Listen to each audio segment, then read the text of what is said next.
En los anales de la historia inglesa, pocos nombres evocan una imagen tan sombría como la del príncipe Juan.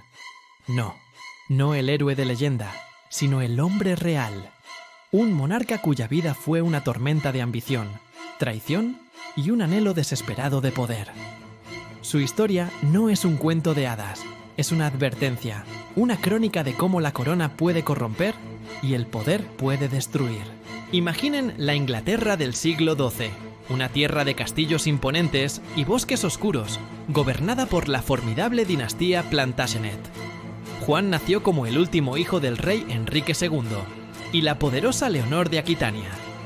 Desde el principio, su destino parecía sellado. Era el hijo sin tierra, el Juan sin tierra, un apodo que lo seguiría como una sombra durante toda su vida. Mientras sus hermanos mayores, Ricardo Corazón de León y Godofredo, recibían ducados y condados, a Juan no le quedaba más que la envidia y la espera. Esta falta de herencia sembró en él una semilla de resentimiento que florecería en una ambición despiadada. Desde joven, Juan aprendió el arte de la conspiración en la corte de su propio padre, un nido de víboras donde hijos y padre se traicionaban mutuamente por el poder. Él mismo conspiró contra su padre y luego contra su hermano Ricardo, el gran cruzado, el héroe ausente. Cuando Ricardo partió a las cruzadas, dejando el trono vacío, Juan vio su oportunidad.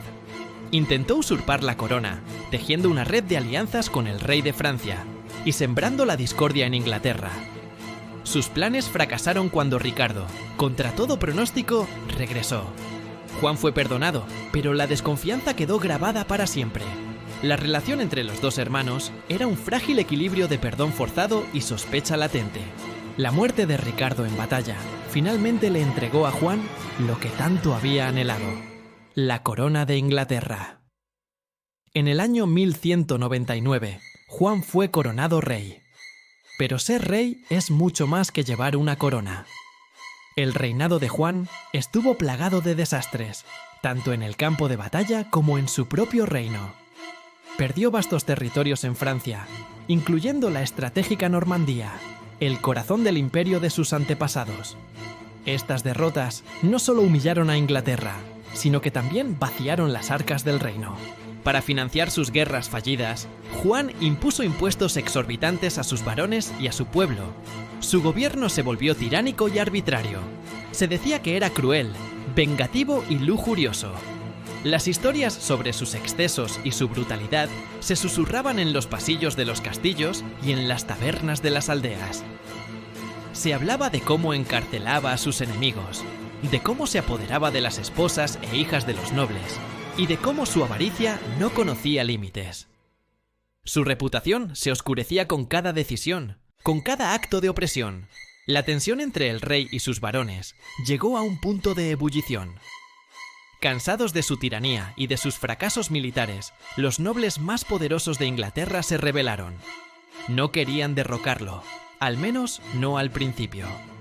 Querían limitar su poder, asegurarse de que el rey, como todos los demás, estuviera sujeto a la ley. Este conflicto culminó en un momento que cambiaría la historia de Occidente para siempre.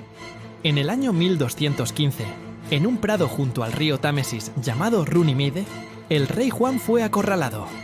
Con las espadas de sus varones prácticamente en su garganta, se vio obligado a sellar un documento, la Carta Magna. La Carta Magna fue revolucionaria. Por primera vez, se establecía por escrito que el rey no estaba por encima de la ley. Garantizaba ciertos derechos a los hombres libres, como el derecho a un juicio justo y la protección contra impuestos arbitrarios.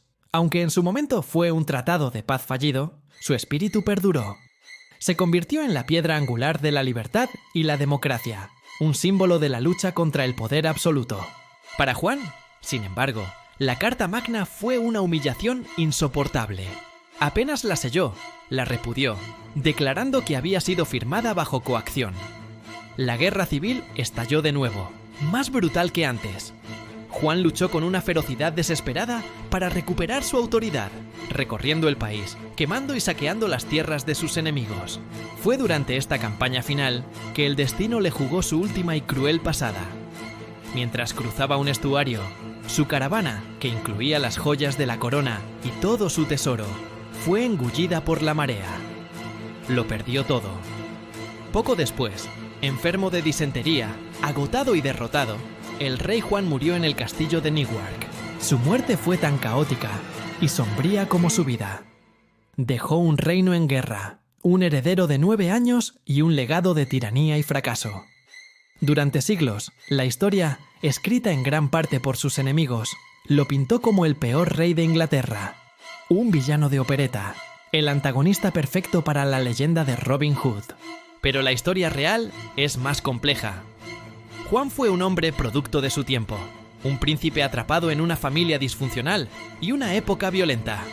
Fue un administrador competente en ciertos aspectos, un hombre inteligente y enérgico, pero su paranoia, su crueldad y su incapacidad para inspirar lealtad lo llevaron a su perdición.